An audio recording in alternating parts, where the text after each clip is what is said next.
a longa estrada que devemos percorrer. Bênçãos de amor e paz nós vamos encontrar, se dedicarmos aos caídos socorrer e de mãos dadas caminhar. Há tanta mágoa, tanto pranto e tanta dor, são corações cansados de tanto sofrer, necessitados de carinho e de amor, praticando bem, mais felizes vamos ser. O mundo é escola e juntos vamos aprender a cultivar a paz e a caminhar sempre servindo. Na caridade acendemos nossa luz, progredindo assim sob o amparo de Jesus. Laia, laia, laia, laia, laia, laia. Laia, laia, laia, laia, laia, laia. Laia, laia, laia, laia, laia. Praticando bem, mais felizes vamos ser. O mundo é escola e juntos vamos aprender a cultivar a paz e a caminhar sempre servindo.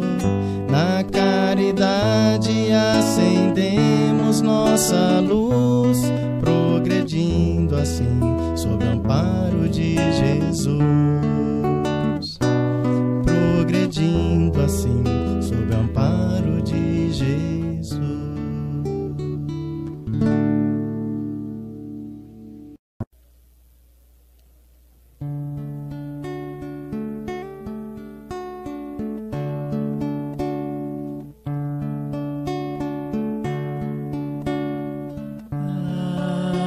Agradecemos, Senhor, Senhor, estes momentos de paz que te sentimos aqui, em vibrações fraternais na estrada da vida. Conduz-nos ao bem, na alegria ou na dor. Seja o amor nossa bandeira de luz, amado Mestre Jesus. Seja o amor nossa bandeira de luz, amado Mestre Jesus.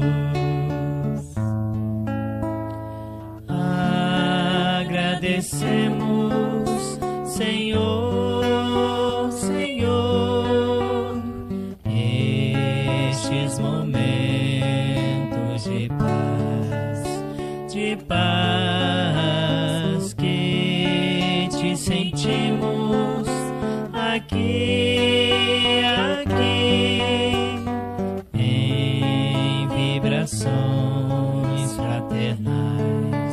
fraternais na estrada da vida. Conduz-nos ao bem, na alegria ou na dor. Seja o amor nossa bandeira de luz,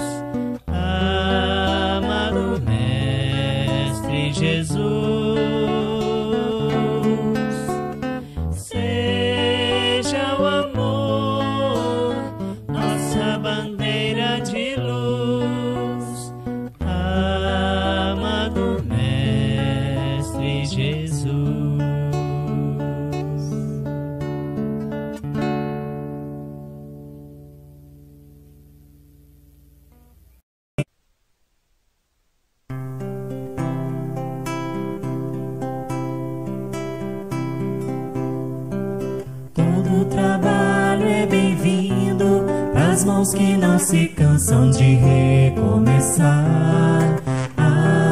Todo esforço é preciso, é importante sabermos o tempo ocupar. A vida não é brincadeira, quem sabe esta chance demora a voltar. Se tem que ser feito é agora, é pra já, sem demora, esse é o tempo e o lugar.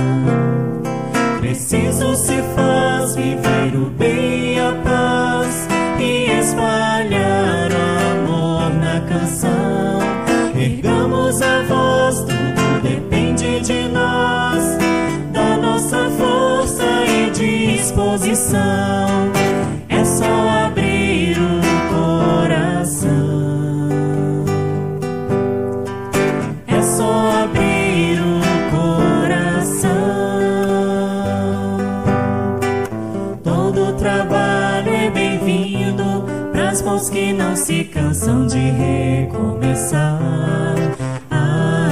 Todo esforço é preciso, é importante sabermos o tempo ocupar. A vida não é brincadeira, quem sabe esta chance demora a voltar. Se tem que ser feito é agora, é pra já, sem demora, esse é o tempo e o lugar.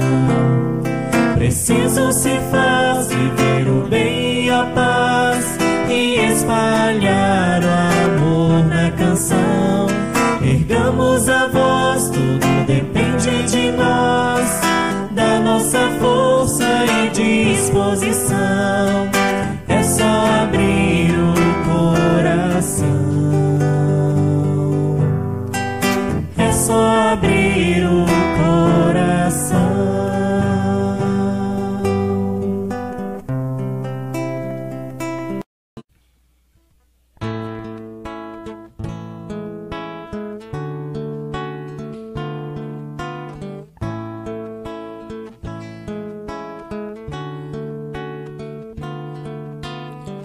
Hoje, quando estou aqui na estrada a viajar,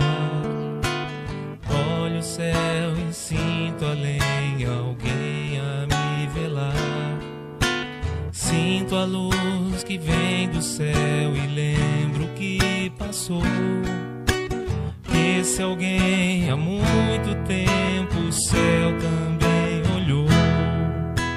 Se eu conheço o cristianismo, tenho nova luz.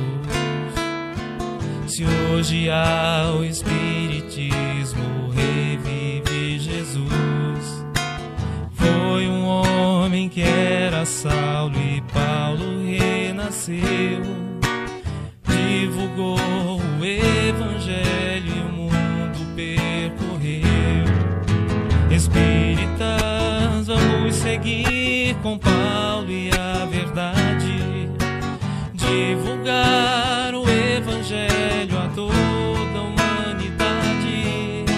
Se o cansaço e a dor do mundo ao corpo te ferir, olha o céu e lembra Paulo a velar por ti. Espíritas, vamos seguir com Paulo e a verdade, divulgar o evangelho a toda a humanidade. Se o cansaço e a dor do mundo ao corpo te ferir, olha o céu e lembra Paulo a velar por ti.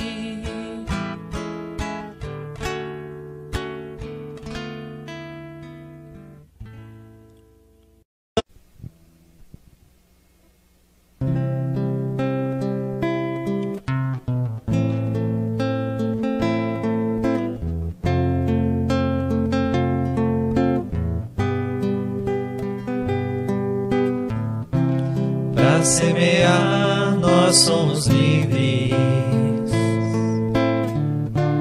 mas a colheita nunca tarda. O tempo passa e não tem volta. Vamos plantar a terra farta. Fomos chamados ao trabalho. Vamos a Ele, vamos agora. Aproveitemos essa chance. Trabalhadores da última hora, Jesus é luz, irmão, amigo, anunciou para outros tempos um consolador. Temos agora em nossas mãos Espiritismo, amor.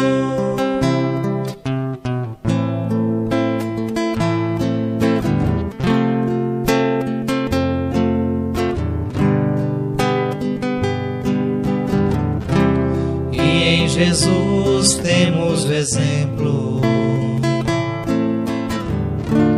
de amor e paz e confiança.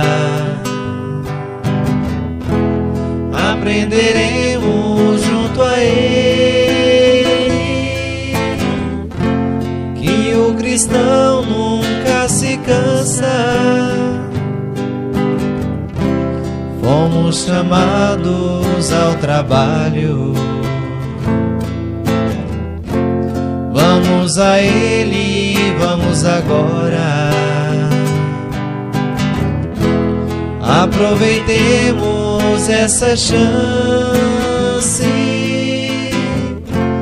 Trabalhadores da última hora, Jesus é luz, irmão, amigo, anunciou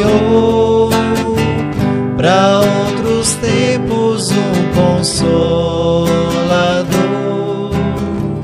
Temos agora em nossas mãos Espiritismo, amor.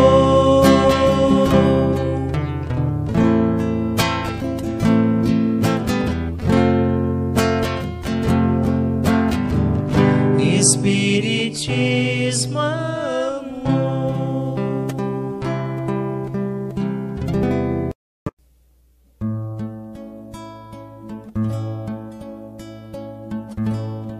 Quanta luz neste ambiente, descendo sobre nós, vibrando em nossa mente. Quanta luz, quando assim em prece, como a alma cresce aos olhos de Jesus. Quanta luz, pois em oração a voz do Mestre fala em nossos corações. Quanta luz descendo sobre nós. Quanta luz, quanta luz.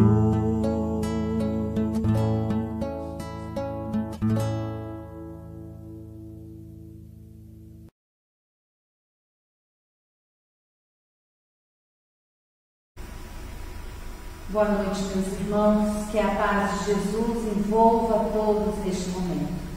Convidamos aos companheiros para que possamos juntos iniciar o nosso tratamento dessa noite, elevando o nosso pensamento até Deus, nosso Pai, até Jesus, nosso Mestre e amigo, e aos trabalhadores espirituais desta casa. Senhor Jesus, nos encontramos aqui, Mestre, pedindo-te o amparo, o auxílio, o socorro às nossas necessidades.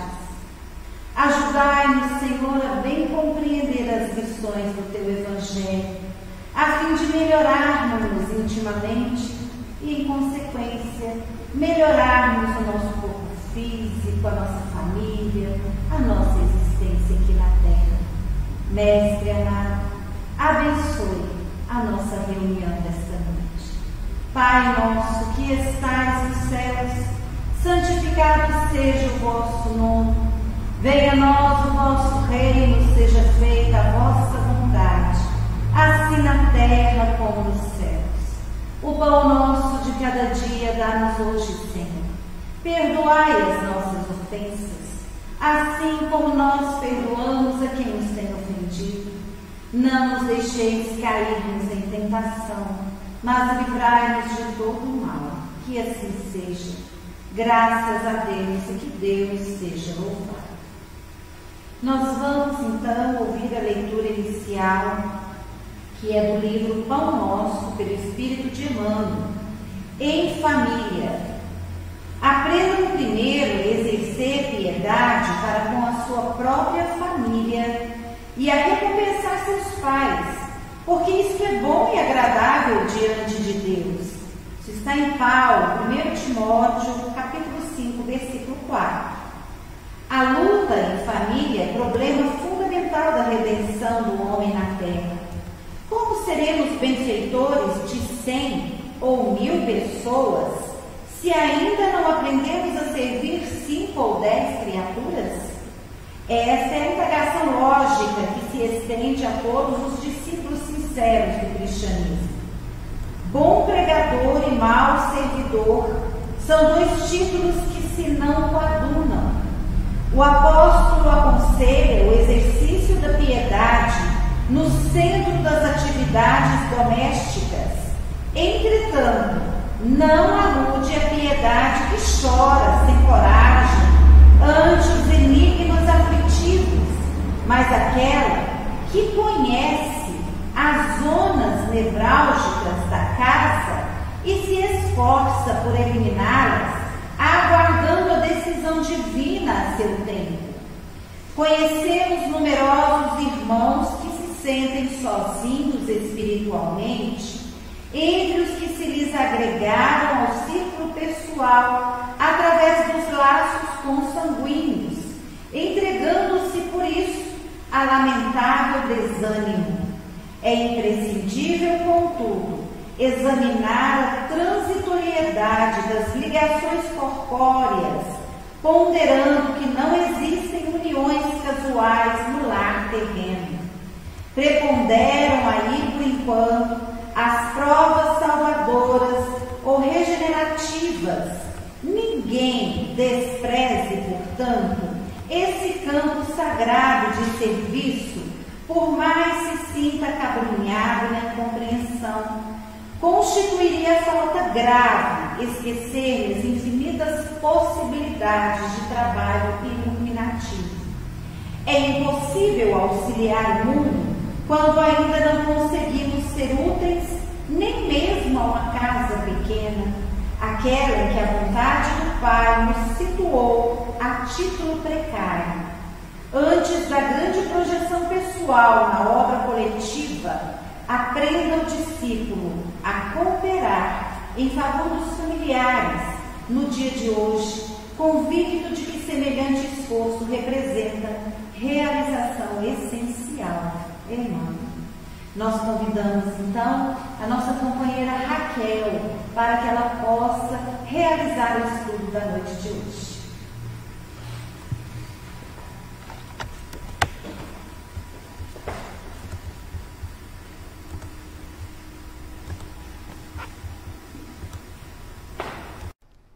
Boa noite a todos.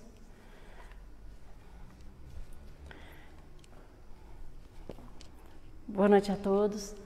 Hoje nós vamos falar do tema de família, especificamente doenças e desequilíbrios no lar. E antes de falar sobre esse tema, eu vou ler aqui uma passagem do Evangelho que está no capítulo Honrai vosso pai e vossa mãe, para entendermos primeiramente o objetivo que Deus tem para conosco nas nossas reencarnações em família, que todos estamos em família não por acaso, como foi lido na leitura inicial. Os espíritos que se encarnam numa mesma família, sobretudo entre parentes próximos, são mais frequentemente espíritos simpáticos, unidos por relacionamentos anteriores, que se traduzem por sua afeição durante a vida terrestre.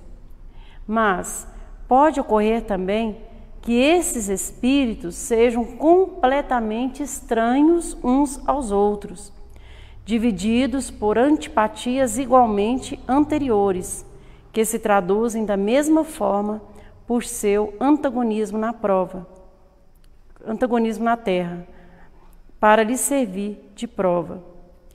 Os verdadeiros laços de família, então, não são os da consanguinidade, mas os da simpatia e da comunhão de pensamento que une os espíritos antes, durante e após a sua encarnação.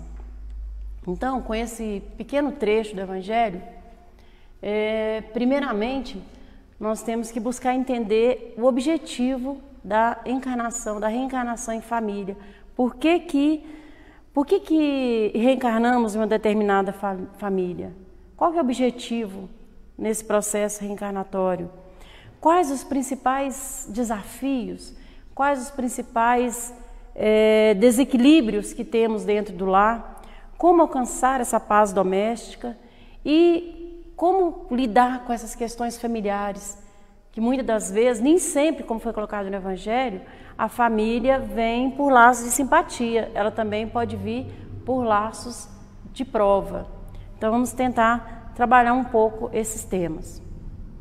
Aqui, no início do nosso estudo, tem a parte de Jesus em Mateus que fala: porque aquele que pede, recebe, e o que busca, encontrará, e o que se bate, e ao que bate, se abre.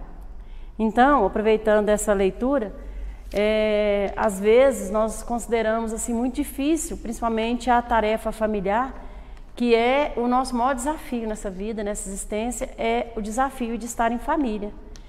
E quando nós estamos passando, geralmente por conflitos familiares, a gente esquece que aqueles conflitos, aquela situação, foi nós que pedimos. Nós que pedimos para estar com aquelas pessoas, com aqueles espíritos. Então, temos que entender um pouco o que é essa fala de Jesus.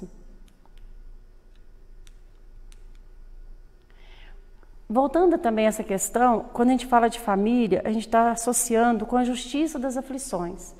O que seria isso? Todos nós sabemos, o Espiritismo tem nos mostrado em vários estudos, no próprio Evangelho, que Deus, Ele é justo, infinitamente bom e justo. Em momento algum nós podemos duvidar da justiça de Deus e da bondade de Deus. Sendo assim, quais os dois aspectos da justiça? A justiça na terra pune simplesmente a crueldade manifesta, cujas consequências transitam nas áreas do interesse público, dilapidando a vida e induzindo a criminalidade. Entretanto, esse é apenas o seu aspecto exterior, porque a justiça é sempre manifestação constante da lei divina, nos processos de evolução e nas atividades da consciência. E qual a relação existente entre doença e justiça?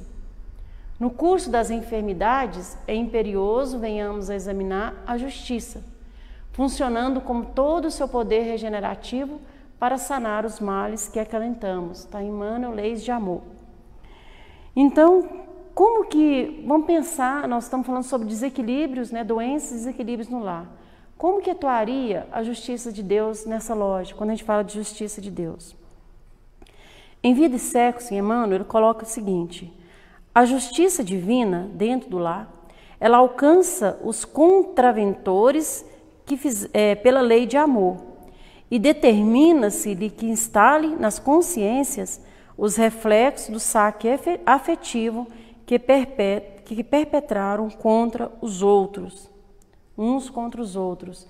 Então, olha essa frase: os contraventores da lei de amor, aqueles que estiveram juntos, porque nós sabemos que todos nós estamos associados no núcleo familiar, porque isso vem de uma necessidade de ajustes, vem de uma necessidade de aprendizado, vem de uma necessidade de convivência com aquelas mesmas pessoas que talvez não foram pessoas que nós tivemos uma relação tão positiva, ou pessoas que nós prejudicamos, ou pessoas que nós lesamos pela nossa dificuldade de ser melhor. Então, nesse sentido, todos nós que nos reunimos em família, ela é justamente a lei de Deus, a lei de amor agindo. Aí nós entendemos pela lei da reencarnação como Deus é bom, como Deus é justo e como Deus ele consegue, né, nos dar uma segunda oportunidade de estarmos convivendo com aquelas pessoas que tivemos dificuldade de conviver. Aquele filho ingrato pode ser aquela pessoa que nós desviamos. Aquele marido que às vezes ausente, talvez foi aquela pessoa que nós também deixamos, não atuamos da forma que precisávamos. A esposa, né, problemática, neurótica, talvez foi aquela que o marido desviou em outra reencarnação. Então, nós temos várias, né, através do Espiritismo, várias explicações para entender as relações em família. Então, a primeira pergunta que se faz, o nosso lar, ele é constituído pelos laços da afinidade ou da prova? É uma questão que nós temos que nos perguntar. A família consanguínea entre os homens, ela pode ser apreciada como centro essencial de nossos reflexos. Reflexos agradáveis ou desagradáveis que o pretérito nos devolve. Tendo essa consciência, nós então conseguimos entender que nós não somos vítimas. E não adianta nós tentarmos criar soluções imediatas, porque nós vamos ter que retornar, às vezes, situações muito mais difíceis. Então, aqui no livro Pensamento e Vida, Emmanuel traz uma explicação muito importante sobre a questão familiar, que eu vou ler aqui, né, para ser fiel a tudo que ele está colocando, que fala assim: a tara familiar é resultante da conjunção de débitos, situando-nos no plano genético enfermiço que merecemos à face de nossos compromissos com o mundo e com a vida. Desta forma, somos impelidos a padecer o retorno dos nossos reflexos tóxicos através de pessoas da nossa parentela que nos devolvem por aflitivos processos de sofrimento. Temos assim, no grupo doméstico, os laços de elevação e alegria que já conseguimos tecer, por intermédio do amor louvavelmente vivido. Olha, então nós temos os laços de amor dentro do nosso núcleo doméstico, mas também não nos iludamos. Temos as algemas de constrangimento e aversão, nos quais recolhemos de volta os clichês inquietantes que nós mesmos plasmamos na memória do destino e que necessitamos desfazer à custa de trabalho, de sacrifício, de paciência, de humildade, recursos novos com que faremos nova produção de reflexos espirituais, suscetíveis de anular os efeitos de nossa conduta anterior, conturbada e infeliz. Olha que leitura rica que está em Emmanuel, Pensamento e Vida, né? Então aqui ele traz uma explicação muito clara, né, do qual a nossa relação com a nossa parentela mais próxima. Que nós temos, todos nós em família, temos aquelas pessoas que temos os laços de simpatia maior e aquelas que não tanto.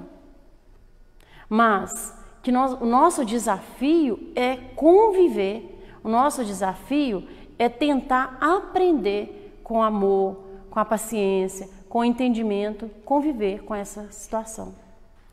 Porque pensamos bem, se nós não tivermos esse conhecimento, esse entendimento, como que nós vamos conseguir conviver? E Deus é tão perfeito, tão bom, que Ele nos dá, através da reencarnação, o esquecimento do passado.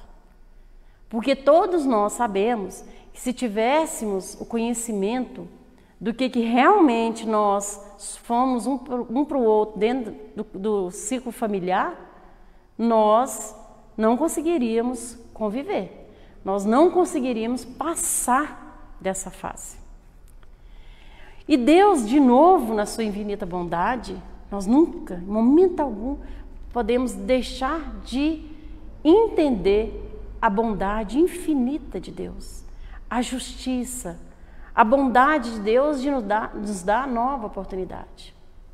E na sua infinita bondade, Ele nos coloca, às vezes, naquelas mesmas situações que vivemos e que erramos, porque se nós não tivéssemos errado, a gente não iria retornar. A prova, ela só é necessária até a gente conseguir passar por ela. Enquanto nós não conseguimos amadurecer o nosso espírito, enquanto estivermos errando, nós não vamos passar pelas nossas provas. E aqui vem até falando da aprovação, né, da provação, das provas e expiações, que existe uma diferença entre provas e expiações. A maioria dos lares, a maioria dos casamentos, a maioria das relações familiares são provas. O que é a prova? É como nós podemos comparar com a escola. Se a gente não passar por uma prova, se a gente não passar pelas dificuldades, se a gente não passar pelos desafios, nós não iremos evoluir. E Deus sabe, Deus nos conhece. E lá antes de vir para cá, nós também pedimos para voltar naquela situação, para a gente se fortalecer, para a gente aprender a obediência, aprender a resignação, aprender a paz de espírito, a calma, o entendimento. Que antes de entender um familiar como uma pessoa, a gente sair desse momento presente e entender aquele familiar, aquela pessoa querida, como uma pessoa, um espírito que precisa de amor, que precisa de auxílio, que não está conosco por acaso. Nós vamos desenvolver, no decorrer desse entendimento, uma piedade, um amor muito maior. E isso facilitará. Porque nós não podemos nos enganar. Nós sairemos daqui apenas quando estivermos burilados. Ou seja, não só nessa reencarnação. O objetivo final de todos nós, enquanto espíritos, é o aperfeiçoamento moral. E até nós sermos obra-prima para Deus, nós vamos ter que ainda trabalhar muito, lapidar muito o nosso espírito. Como que nós lapidamos o nosso espírito? Através das provas. Prova é as provações que ensinam o rebelde preguiçoso, o discípulo rebelde preguiçoso, a estrada do trabalho e da edificação espiritual. Ou seja, o espírito rebelde e preguiçoso, aquele que não quer evoluir, aquele que não quer aprender. Então, se ele não quer aprender, ele tem que passar pelas dificuldades. Aquela pessoa que só contempla, ela tem que entender que ela tem que passar pela dificuldade. Se eu feri alguém, se eu machuquei alguém, se eu lesei alguém espiritualmente, emocionalmente falando, eu só vou entender que dor é essa se eu passar pela mesma situação. E isso não tem nada a ver com castigo de Deus, que muita gente confunde. Isso não é castigo de Deus, pelo contrário, esse é amor de Deus. É o amor de Deus para conosco, porque Ele nos conhece, Ele sabe das nossas dificuldades. E nós devemos florescer onde Ele nos plantou. E muitas das vezes nós florescemos na nossa família, que às vezes nem sempre é aquela família que sonhamos, mas é nela que devemos estar. É nela que vamos evoluir. É nela que vamos crescer. Expiação, quando fala de expiação, a expiação é uma pena imposta ao malfeitor que comete um crime. Então, qual que seria a diferença, né? A expiação é uma pena imposta. Não tem como a gente sair dela. É aquela pena que nós passamos e geralmente é um débito. Se a gente faz um débito no banco, a gente vai ter que pagar, não é? A expiação é a mesma coisa. Se a gente errou lá no passado, se a gente cometeu, lesamos alguém, nós viemos, às vezes, com a expiação de corrigir aquela situação. A prova são os ajustes necessários, são as dificuldades que nós vamos passando no decorrer da nossa existência, que nos leva a melhorar, para purificar, para nos burilar. Toda prova, nem toda prova é uma expiação, né? Então, assim, às vezes nós temos muitas provas, mas é diferente da expiação no sentido de que a expiação, aqueles que não cumpriram a lei de amor, têm que retornar justamente para aprender, para evoluir. É o caso, por exemplo, de uma deficiência física na família, é o caso de uma pessoa que fez mau uso da fala, fez mau uso, né, que volta, às vezes, sem poder falar, com problemas congênitos que não tem como, não tem cura, uma doença, uma criança que morre em tenridade. Isso é uma expiação muito grande para uma família. E as provas, são todas aquelas situações que nós passamos, né? Nós procuramos, às vezes, com as nossas próprias mãos, tormentos voluntários, né? Mas que nós precisamos passar também para a gente evoluir. É o caso do lar, a maioria dos lares são de provas. É muito difícil, são raros os casamentos, né, as relações totalmente de almas gêmeas. A gente fala, né, almas gêmeas são raros, porque a maioria dos casamentos e das famílias, o objetivo é passar pelas provas, para buscar o burilamento, para buscar a purificação. No Evangelho fala que de todas as provas, a mais penosa é a ingratidão dos seus. Que aquela pessoa que suporta com facilidade uma privação material sucumbe ao peso dos tormentos domésticos. E essa é uma prova dolorosa. Todos nós que passa por uma ingratidão, né, dos filhos, todos nós que passamos por uma dor moral, que é diferente da dor física, com um familiar, nós sabemos o quanto essa dor é difícil. O quanto é difícil a gente conseguir superar, só porque é necessário. Por isso que nós precisamos nos fortalecer. Entre a dor física e a dor moral, qual das duas faz vibrar mais profundamente o espírito humano? Aqui coloque do Consolador em Emmanuel que podemos classificar o sofrimento do espírito como a dor realidade e o tormento físico, se qualquer natureza, como a dor ilusão.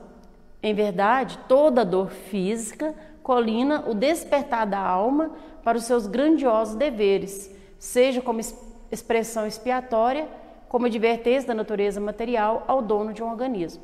Mas toda dor física é um fenômeno, enquanto que a dor moral é a essência. Vou explicar um pouquinho rapidinho isso aí. Quando a gente fala de dor física, nós estamos falando das doenças. As doenças, né, doenças físicas que quantos de nós adquirimos, né? E coloca que essa dor física, ela é um despertar da alma para os grandiosos deveres, como expressão expiatória, como advertência da natureza material ao dono de um organismo. Então, ou seja, toda vez que nós usamos de alguma forma errado, temos uma atitude errada, né? Quem, por exemplo, se nos alimentarmos muito mal, ou se usarmos de vícios, nós vamos ter uma consequência disso. Mas a dor moral é a essência. Como é que seria isso, a diferença de dor física e dor moral? A dor física é aquele sofrimento do sentido físico, do corpo físico, mas que ao desencarnar nós vamos passar por ela. A dor moral é aquela que não acaba. A dor moral é aquele sofrimento que perpetua, porque ele está no nosso espírito. É aquela situação que nós muitas vezes nos iludimos. Nós vivemos de uma forma iludida, nós erramos, nós lesamos o outro espiritualmente falando, e isso gera essa dor moral. A ingratidão dos filhos, né? Como eu estava colocando aqui, que de todas as provas, a mais penosa é da ingratidão. E dos filhos para com os pais, como coloca aqui, é mais difícil ainda. Porque aos filhos compete amar aos pais, mesmo quando eles são negligentes ou irresponsáveis. Por conta do Código Superior da Vida, o impositivo, honrar pai e mãe, sem excluir os que o são apenas por função biológica. Assim mesmo, por cujo intermédio, a excelsa sabedoria programa necessárias provas redentoras e pugitivas, expiações liberativas, provas redentoras e expiações liberativas. É só através das provas e expiações entendidas como libertadoras é que nós vamos entender essa relação de filiação de pai e mãe, de filhos, sabendo que aquilo ali, aquela situação às vezes é necessária, mas é para nós repararmos, porque aquelas lesões, né, aquelas feridas que nós criamos com os nossos queridos entes, né? Ante um filho ingrato, seja qual for a situação em que se encontre, guarda piedade para com ele e dá mais amor. Na verdade, todos que passam por esse processo, quando eu coloco uma dor moral muito grande, muito, muito difícil, nós pensamos no filho ingrato. É difícil porque, a primeiro momento, quando a gente pensa em ingratidão de um filho, a gente pensa em renegar, a gente pensa em deixar para lá, né? Mas nós estamos errados. Aqui está falando, ante o filho ingrato, tenha mais piedade ainda, porque ali está a prova, ali está a oportunidade que Deus nos dá para retomar, para acolher, para amar aquele que não conseguimos, para amar aquele que prejudicamos em outro momento. E Deus, na sua infinita bondade, nos traz esse espírito em forma de filho para aprendermos a amar, para aprendermos a aceitar, para aprendermos a ajudar aquele espírito. Então, na verdade, quando a gente fala dessa questão, coloca no Evangelho, frequentemente o espírito renasce no mesmo meio em que viveu, estabelecendo relações com as mesmas pessoas, a fim de reparar o mal que eles haja feito. Relações, então, essas relações de ódio, essas relações de conflito, que agora é o próximo slide, né, que nós temos muita dificuldades, lares muito conturbados, com relações muito grandes, conflitos, grandes dificuldades. Aqui coloca bem claramente, o espírito renasce no mesmo meio em que viveu. Aí está a prova, aí está a luta. É ali que nós temos que melhorar. Como foi lido na primeira leitura, não adianta nós ajudarmos todos lá fora e nós não conseguimos conviver com um núcleo familiar pequeno, porque é ali que está a dificuldade. E como que a gente desata, como que a gente repara esse mal que nós fizemos? Através do amor, através do perdão, desatando os nós, desatando aquelas dificuldades que nós temos de convivência. Porque existem nessas relações de conflitos no lar, pais que agridem filhos, tentam escravizá-los, qual se lhe fossem propriedade exclusiva. Encontramos também filhos que agridem pais, buscam escravizá-los, como projetores, como se os progenitores lhe constituíssem alimárias domésticas, são aqueles filhos, né, que agem como se os pais fossem empregados, como se os pais tivessem que estar a seu dispor. Aí também nós erramos, porque todo pai, toda mãe, todos nós que estamos hoje nessa encarnação, com a responsabilidade de ser pai e mãe, nós precisamos trabalhar aquele espírito com disciplina e com educação. A gente ouve muito falar da necessidade de educação dentro do lar, de honrar pai e mãe, de mostrar para aquele filho rebelde, às vezes, que nos desafia, olha, você veio aqui conosco, hoje eu sou seu pai, sua mãe, você veio aqui conosco e você precisa estar aqui conosco. E o nosso dever, porque nós vamos prestar contas quando a gente passar para o plano espiritual. O nosso dever, nós temos responsabilidade com os nossos filhos. O Rossandro coloca muito nas suas palestras que se perdeu muito isso. Com o tempo, foi se perdendo esse respeito, esse amor. Porque o amor é diferente de excesso de ternura, como coloca aqui, de excesso de coisas materiais. O amor é condução. E nem sempre o amor é só flores. Às vezes, naquele momento, naquele instante, que o filho está passando por aquela corrigenda, ele pode achar difícil. Mas é necessário, como um pai corrige um filho, assim Deus também nos corrige. Nós não podemos rebelar contra Deus. Imagina se nós nos rebelarmos contra Deus. Então nós estamos equivocando, acabando, prejudicando a nossa existência. Assim é um filho, assim são as relações familiares. Aquilo que parece uma dor, no longo prazo vai ser um amor. Então a gente tem que ter bem clareza disso, da nossa responsabilidade dentro da família. A reencarnação traça rumos nítidos ao mútuo respeito que compete-nos uns aos outros. Mútuo respeito, para que o lar não vire uma guerra, para que o lar consiga se estabelecer uma paz. Porque a paz do mundo, Jesus coloca, a primeira escola é o lar. No livro Jesus no Lar, ele fala, o lar é a primeira escola, é o cadinho purificador. É lá que é o nosso braseiro, é lá que é a nossa necessidade. É lá que nós viemos para purificar. Quem é o agressor? O agressor, aquele que agride, eu gosto muito de falar essa parte do Chico, quando ele fala, aquele que agride, aquele que tem necessidade de ferir, aquele que tem necessidade de machucar, aquele que tem necessidade de humilhar o outro, ele é muito mais doente. Porque ele precisa disso para se sentir forte. Então ele está doente.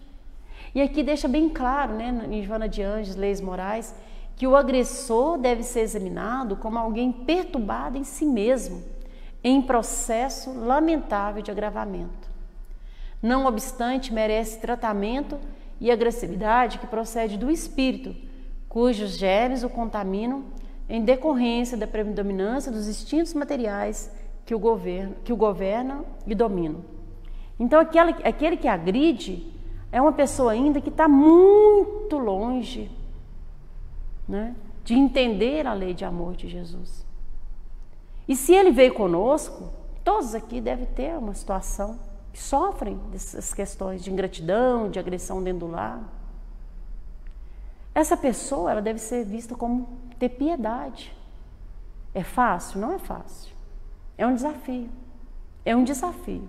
Porque se nós conseguirmos conduzir aquele espírito que veio conosco, se ele sair daqui um pouco melhor, nós vencemos. Nós conseguimos auxiliar. E tem também a questão da obsessão no lar.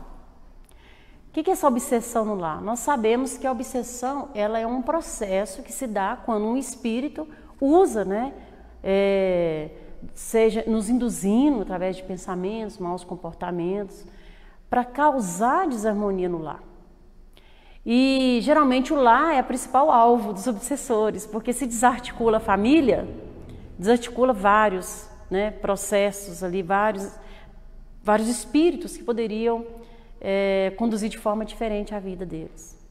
Mas quando a gente fala em obsessão, a gente está relacionando a questão da necessidade de vigilância e da nossa higiene, não só física do nosso lar, mas da higiene espiritual, que é a higiene física, claro, também, mas higiene espiritual que é através da nossa harmonização de pensamentos, os tipos, quais pensamentos nós estamos tendo, como nós estamos convivendo dentro desse lar, né? Se nós estamos alimentando vícios, como coloca ali, né?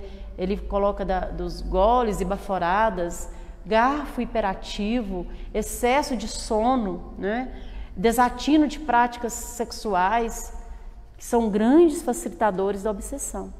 Então, o que é isso? Aqueles espíritos muito materializados ainda, que deixam dentro do lar situações difíceis. Então, ali também nós sabemos que nós nunca estamos sozinhos. Se nós agimos e pensamos de uma determinada forma, nós vamos atrair aqueles espíritos que agem e pensam daquela determinada forma. E o nosso lar, ele deve ser um santuário. Nós devemos tomar muito cuidado, porque o nosso lar é o lugar do refazimento das nossas forças psíquicas, é o refazimento para nós irmos para fora, para nós trabalharmos. Então, no lar, nós temos que buscar essa harmonia. Tem o ciúme, tem o egoísmo, tem a vaidade, o apego desenfreado a pessoas e coisas. Isso tudo também traz a perturbação no lar. as pessoas que estão ligadas assim só materialmente uns aos outros, que só pensam nelas, que não conseguem auxiliar, que não conseguem conviver, que é o jogo de interesses. Essas perturbações de ciúmes excessivos, isso tudo traz obsessões. Gritos e apatia, nenhum lado nem o outro, tem que ter equilíbrio, né? Os desequilíbrios através da gritaria ou do mutismo, aquela pessoa que está sempre apática, que não fala nada. A indiferença é complicado. A indiferença com os nossos também, ela acaba por criar dificuldades, mais ainda, dentro desse processo obsessivo. Sentimento de posse é o que ocorre demais nas relações familiares. Meu filho, meu marido, minha esposa. Meu. Ninguém é de ninguém. Né? No sentido positivo da palavra, ninguém é de ninguém, no sentido, nós somos espíritos que estamos transitoriamente uns com os outros. Aquela pessoa que tem um sentimento de posse, quando perde, principalmente através da morte, ela sucumbe também. Ou ela entra num processo depressivo. Por quê? Ela acha que aquela pessoa, aquele filho, aquele marido é dela. Não. Não é fácil desapegar, mas nós temos que trabalhar isso no nosso espírito. Porque nós somos transitórios, viajantes de outras esferas. Nós não somos daqui. A nossa origem não é aqui. A nossa origem não é terrena. A nossa origem é espiritual. Todos nós estamos vinculados às esferas maiores. Estamos transitoriamente com as pessoas. E por saber que estamos transitoriamente, é que devemos aprender a amar. Resgatar as nossas dívidas, resgatar os nossos débitos. Encher-nos de ternura, de amor, de paciência, para conseguir passar por essa existência, passar por esses desafios, passar por essas dificuldades. Então, todas essas questões levam a processo obsessivo. Então, temos que tomar muito cuidado. Como que está sendo a esfera mental do nosso lar? Estamos arraigados daquelas pessoas como se fosse nossa. Porque depois que, quando desencarnarmos, nós vamos continuar ligados àquelas pessoas, a coisas materiais, a herança, a casa. Isso tudo é transitório. Então, temos que tentar viver, possuir, sem ser aquilo, né? Sabendo da transitoriedade da vida. As coisas não nos pertencem, nada nos pertence nesse mundo, como coloca no Evangelho, nem o nosso próprio corpo. Nada. Nada. Depois, sabendo, né, desses processos obsessivos, qual que seria, então, a solução? Qual que seria o caminho para a paz no lar? É a prece, é a oração, é o contínua oração, sempre, em todos os momentos. Seja primeiramente de gratidão a Deus por estarmos ali juntos. Temos que ser gratos a Deus. Orar em família, porque a oração, ela nos auxilia, nos fortalece e cria um vínculo entre nós e o Criador. E Ele sabe das nossas dificuldades, Ele sabe dos nossos problemas. E quando nós nos vinculamos a Ele a partir da oração, nós conseguimos criar força para conseguir passar por essas situações. E o culto do Evangelho no lar também, que é necessário. O culto do Evangelho no lar é oração em família, num horário fixo, onde a família, à luz do Evangelho, se reúne, conversa, fala à luz do Evangelho como que nós podemos aprender a lidar com essa situação. Então, essa é a necessidade que nós temos.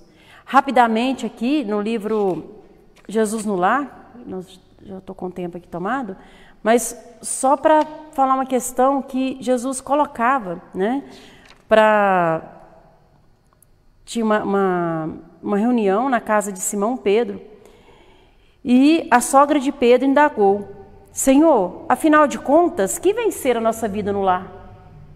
Jesus falou para ela: iniciamos a tarefa entre flores para depois encontrarmos colheita de espinhos. No começo é promessa de paz e compreensão. Logo, quando surgem as pedras de sabores, nós nos revoltamos e nós não conseguimos passar pelas nossas provas.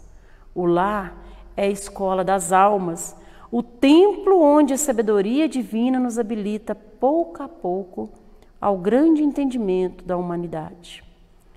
Então, Jesus nos coloca que o lar é a escola das almas. Que nós possamos um pouco refletir sobre essa questão. O lar é o cadinho necessário para que toda vez que nós estivermos desanimados, com dificuldade de seguir adiante, que nós nunca nos esqueçamos da bondade infinita de Deus que nos coloca uns com os outros de novo para reparar, para melhorar, para evoluir. Só tendo, a partir desse momento que tivermos esse entendimento, é que vamos conseguir passar pela nossa, às vezes, difícil convivência no lar. Que Jesus nos abençoe.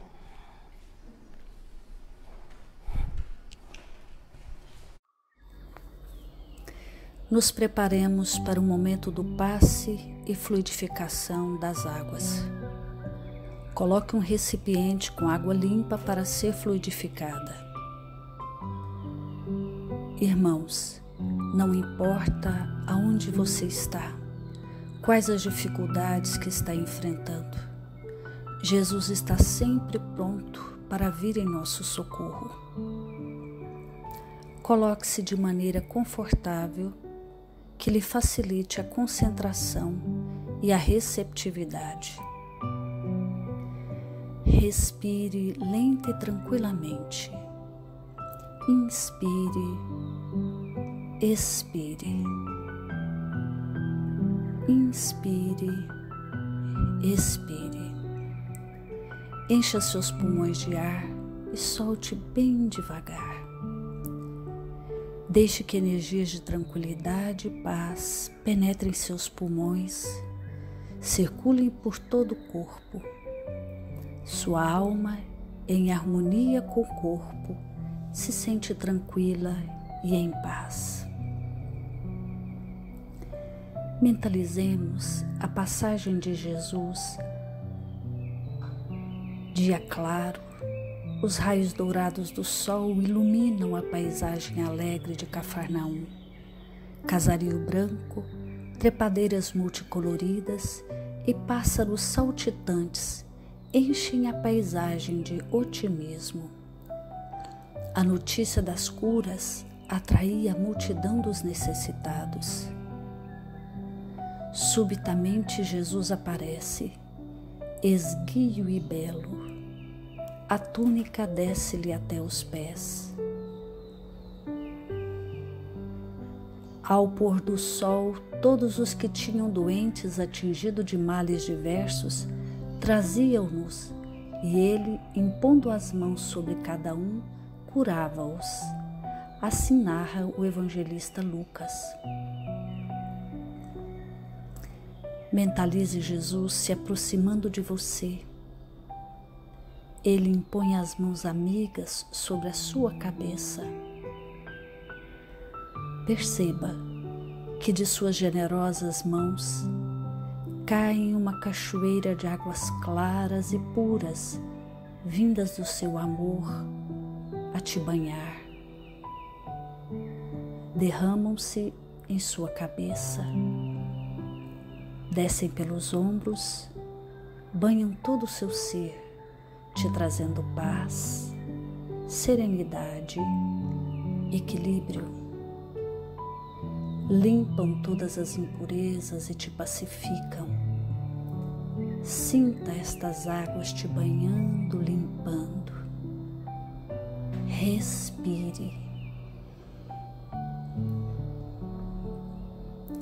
Mentalize agora Jesus como sol diante de você. Sua luz, seu calor te envolvem. Sinta as energias curadoras que emanam do Cristo em sua direção. Ele ouve as suas preces. Confie nele. Seu amor é infinito e te acompanha e protege, oferecendo de tudo o que necessitas. Confie. Absorva as energias curadoras de Jesus. Sua luz te envolve. Sinta essas energias percorrendo todo o seu corpo. Sinta-se fortalecido e em paz. Senhor Jesus, divino amigo, estende as tuas mãos generosas, Senhor, e transforma estas águas em remédio para os nossos males físicos e espirituais. Guarda-nos, Jesus, em sua paz. Estende as vibrações de amor em benefício do meu lar, Senhor. Que aqui possa reinar a paz, a saúde, a tranquilidade. Nós lhe rendemos graças, Jesus. Fica conosco hoje e sempre. Graças a Deus. Faça uso da água fluidificada.